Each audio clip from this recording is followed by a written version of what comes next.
Hello, everyone. Welcome back, or if you're new, welcome. My name is Katie.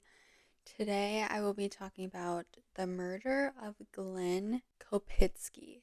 The murder of Glenn Kopistke occurred in Winnebago County, Wisconsin, on July 31st, 2003, when 37-year-old Glenn was killed by 17-year-old Gary Hurt.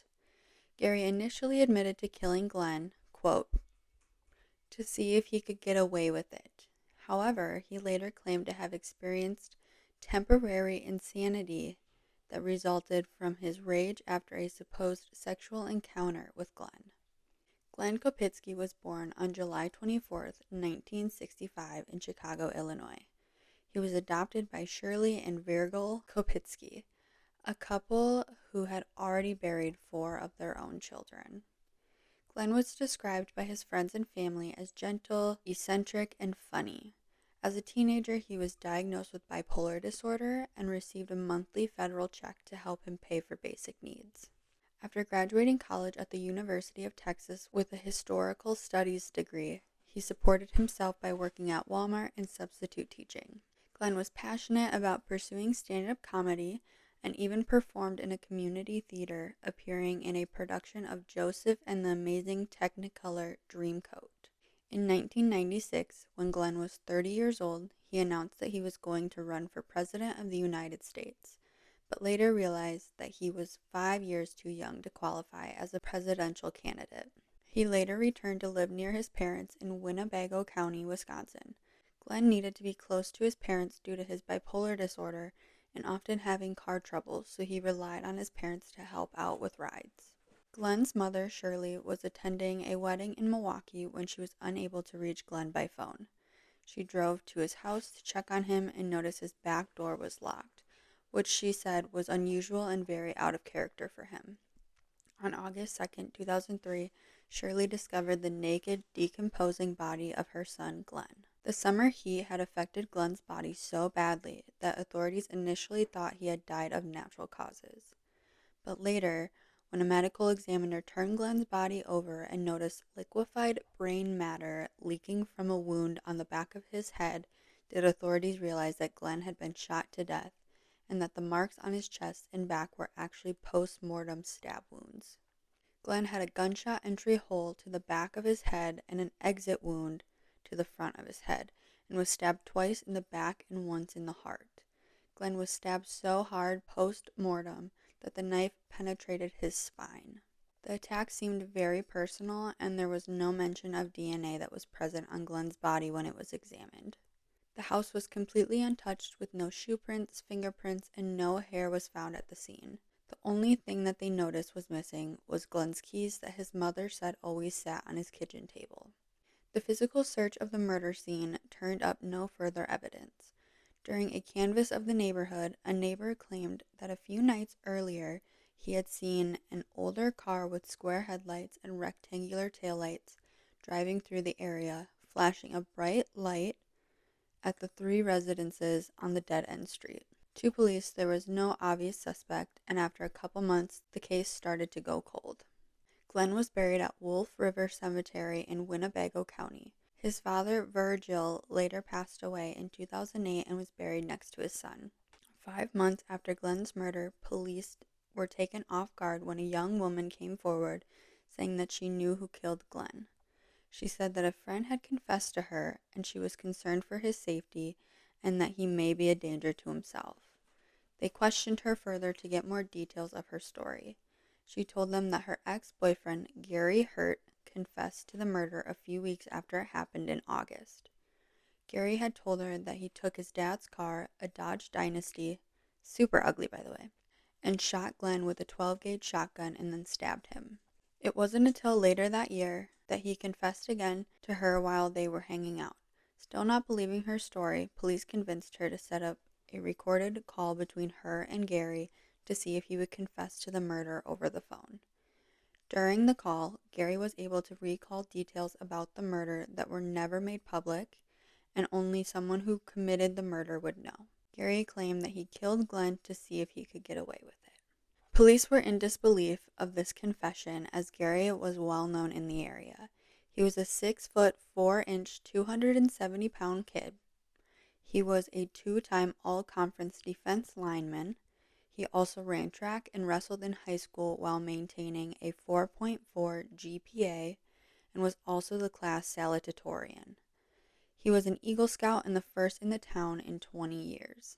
Gary had close connections with the mayor, who helped him earn a few of his merit badges. Gary helped raise money to construct a welcome sign for the town of Weyawega. His mother worked for the county while his father worked at a local foundry. People described Gary as polite, quiet, and also a trusted hard worker. During his senior year of high school, Gary worked at Dairy Queen. He was also awarded a college scholarship to St. Cloud University in Minnesota, where he planned to study criminal justice. So he really just had like everything lined up for himself. And you're about to find out that he just throws it all away. Something that police couldn't understand was that Gary was only 17 years old. How could he commit such a violent murder, and how did he even know 37-year-old Glenn? When police dug further, they found out that Gary confessed to more than just his ex-girlfriend. He had also confessed to his best friend, Eric. Eric did not believe Gary initially. They had been best friends for 6 years, and Eric couldn't believe that Gary would hurt anyone. So Gary showed him the 8-inch long hunting knife that he used to stab Glenn in the back and chest, and the keys he said he'd taken from Glenn's home. Eric told police that he and Gary were driving down Glenn Street a few nights prior and were shining for deer. And if you remember, I mentioned that neighbor had claimed that they saw someone driving a car down the dead-end road and shining a bright light through the windows of the houses. This is what they saw, was Eric and Gary shining for deer. On that drive, Gary had confessed to Eric that he went to Glenn's house, parked the Dodge down the street, and snuck in to kill him. The motive at the time was that he wanted to see if he could get away with it. I'm assuming since he wanted to study criminal justice in college, he felt he knew more than police and thought he would be able to outsmart them and commit the perfect crime. The following day, police interviewed Gary's friends at school. Gary was called to the principal's office and arrested. Gary admitted telling friends that he had killed Glenn, but claimed to have been making it up. The same day, police arrived at Gary's family home with a search warrant. In Gary's room, they found Glenn's keys above the door sill. They also found 2 shotguns in the basement. These guns were later confirmed to not have been the gun used in the murder, and police were never able to actually find that gun. Police confiscated the 8-inch hunting knife and tested it to confirm that it was used to kill Glenn. The knife still had traces of Glenn's blood on it. On August 30th, 2004, Gary was charged with first-degree murder. He was held in Winnebago County Jail on a $400,000 bond. The judge felt the need to set a high bail because Gary had been talking to his girlfriend about committing suicide together and thought if he got out on bail, she might be in danger. He later hired Gerald Boyle, who had previously defended Jeffrey Dahmer, as his defense attorney. Gary now told detectives a very interesting story that took everyone by surprise. Gary's attorney, Gerald Boyle, said that Gary had homosexual urges that intensified when he drank alcohol. Those urges led to a sexual encounter between Gary and Glenn, after which Gary's rage over the encounter led him to return to Glenn's home and kill him. Boyle said that Gary could not explain the murder for months until a forensic report suggested a possible sexual element to the crime. Gary then broke down and told the story of what he said happened between him and Glenn. Gary said that hours before the murder, he had been sitting on the top of his car underneath a bridge, drinking alcohol and listening to Nirvana. I love that for him. The Nirvana part. I love Nirvana. He'd finished 6 malt liquors and 15 shots of vodka by the time Glenn drove up in his car. Gary said Glenn flirted with him and the two agreed to return to Glenn's house, where Gary performed oral sex on Glenn. According to Gary, their encounter was consensual. Gary testified that afterward he returned to his car and fell asleep. When he woke up, he was sober and enraged about having had sex with another man. Gary said he felt, quote, just grossed out beyond belief, disappointed at the proof of my imperfections that I had done these things. Police believed, based in part on Gary's recorded comments to his girlfriend, that on the night of Glenn's murder, Gary parked his car at the end of the dead-end road and retrieved a 12-gauge shotgun from the trunk of the car. Glenn was asleep, but likely woke up and got out of bed after Gary entered the home. Upon seeing Gary and his shotgun, Glenn pleaded with Gary not to shoot him. Gary then said he ordered Glenn to lay down on the floor. Forensic tests show that Gary then pressed the muzzle of the shotgun into the back of Glenn's head and then fired. Gary said he then stabbed Glenn twice. The second time, the knife plunged in so deep that Gary had to use 2 hands to pull it out. Before leaving, Gary spotted Glenn's keys on the table and slipped them into his pocket.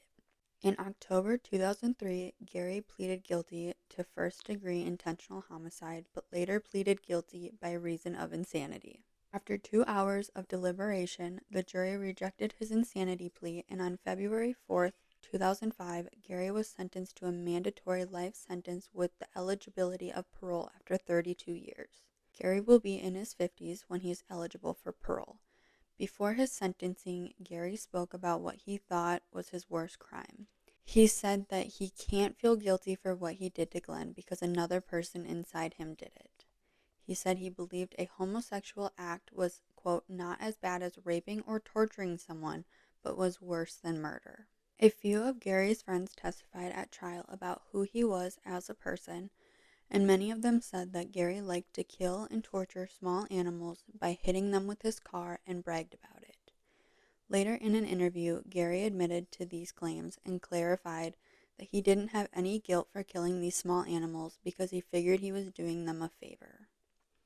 I think that is sick. I have a lot of hate towards people who harm animals. You are a trash person if you harm any animal. I will slam on my brakes for a squirrel. I don't know. I don't ever feel like I'm going to hit this squirrel because I think I'm doing him a favor. If I have hit an animal, though, I always tell myself that it, wanted to commit suicide. So it makes me feel a little bit better about hitting it. But I've only hit, a couple. I did. This is, so random. Well, it's not random. It goes along with this. But one time, I was just cruising, cruising down the road. And this bunny comes flying. There was no chance. I didn't even, I barely saw it fly past. And I hit it. Well, I pulled over. I cried for probably 30 minutes. Went back home. Grabbed a little shovel and a bunch of, plastic bags. And I went back over by him, cried again for another 30 minutes. I was just so sad because what if it was a mom or a dad that was going to get things to feed his babies? Ugh, I'm gonna cry about it again. Anyways, I put him in a bunch of little plastic bags. I know it's kind of gross. I picked him up, but I buried him. I took him up to a bluff and I buried him or her, I'm not sure. I didn't get a close enough look. And yeah, it's a very sad time for me. And this is also a side note. I once saw a bumper sticker that said I break for wildlife, and I just feel like I need that in my life. Don't drive too close behind me because I will slam on my brakes.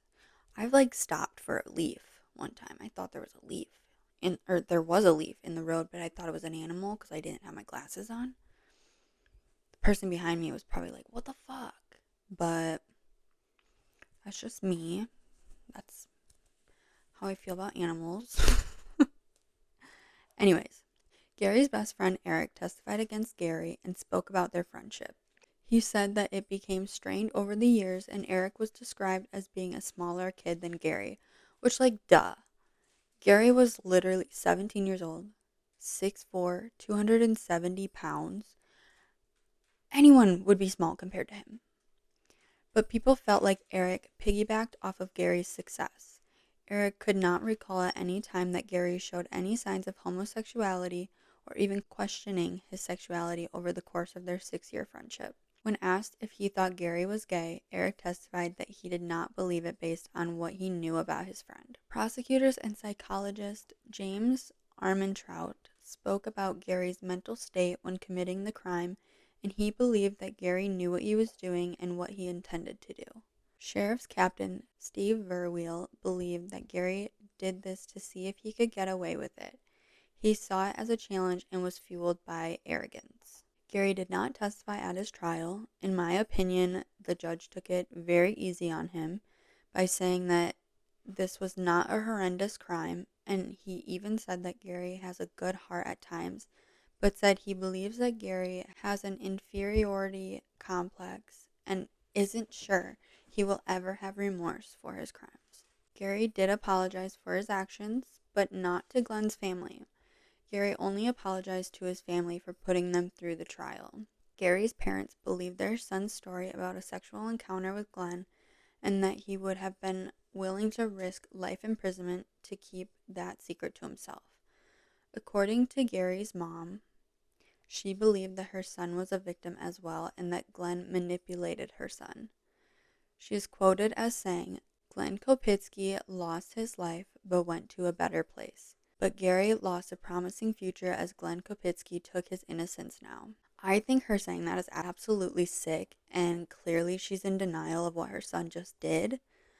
And I really hope that she gets a lot of shit for that quote. Glenn's mother, Shirley, was able to stay strong through the trial and accepted the judge's ruling, saying that she is satisfied that Gary will be behind bars and supervised if he ever gets out on parole. She feels that enough was done to get justice in the case and will be able to move on from it. Glenn's parents said that there was no way the sexual encounter Gary talked about had happened. They said Glenn had never shown signs or behavior of being gay. Glenn was very close with his parents, and they believed that he wouldn't keep a secret like that hidden for so long. District Attorney Bill Lennon doubted that the sexual encounter happened and said that no forensic evidence suggested a sexual encounter. In October of 2006, Gary tried appealing his conviction to the 2nd District Court of Appeals, but he was denied. And that is the murder of Glenn Kopistke. What is your opinion on this case? I usually don't like to talk about my opinion or how I feel about cases, but this one's weird. This one's a weird one. I truly don't believe Gary's story about Glenn showing up under the bridge. I think the fact that there was no evidence that a sexual encounter happened really proves that Gary just picked a random person to kill because he did want to see if he could get away with it. Especially since Glenn was found face down, the DNA from a sexual encounter would have been more preserved since that part of the body wasn't decomposing like the back half of him would have. But that's just how I feel. I also feel like, him hiring Jeffrey Dahmer's defense attorney, I feel like that almost, Jeffrey Dahmer was gay, right? I feel like that was almost like Gerald Boyle was like, well, you could just say like you're gay or something like, you know what I mean? Like, I just feel like he was like, the easy way out of this is just pretending you're gay. Like, just say you're gay. And that's what happened. I don't know. That's how I feel. How do you guys feel about this case? What are your thoughts? Let me know in the comments. Don't forget to like and subscribe. And check me out on Spotify and Apple Podcasts. And I will see you guys next week. Bye.